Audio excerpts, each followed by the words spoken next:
G'day folks, here we are just a couple of houses along. I don't know, this will be 419 or 421 Hereford Street in Linwood in Christchurch. And here's a couple of examples of something not to do. We've got a cabbage tree here. This one's obviously quite a few years old. It's got a fair bit of a trunk on it. It's got actually a multi-headed trunk. So whether that was several seeds sprouted together at ground level, because they don't normally bifurcate or split the trunk until they get a bit older. And as you see, it's got heads there. The flower stalks there, and is it actually touching the power lines? If not, it's very close to it, and when a wind blows it would be. So yeah, so that's a bit of a lesson there, something to be careful of. They go straight up at first, but then they start to they get wider as the crown of them gets wider. But it does seem to be all one plant. There's one plant there, but it's grown off several. What happens if people cut them down from the base, right down to the base, so the base then sprouts up several new little trunks.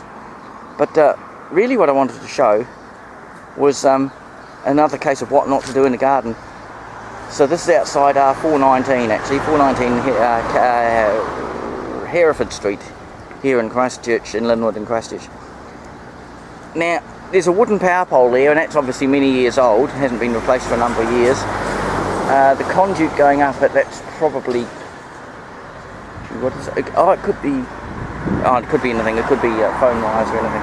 Anyway, we've got a conduit going up the side of it, but I mean, there's a tree growing up around it. Now, the time to pull that tree out would have been when it was a tiny little tree. Generally speaking, you don't want to put a tree right by the base of a power pole.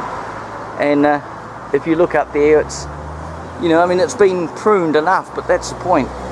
If it's on your land, you have to pay for that pruning every year, every second year. And the council, the power authority, they're allowed to insist on, I think, 2 metres clearance to the power line. So you can end up with quite a big tree surgeon bill, or arborist bill, landscaper's bill, to keep it pruned. And that certainly is nowhere near 6 feet away or 2 metres away. So yeah, another bit of a lesson there. Remember, there's no such thing as a bad plant, there's just a good plant in the wrong place.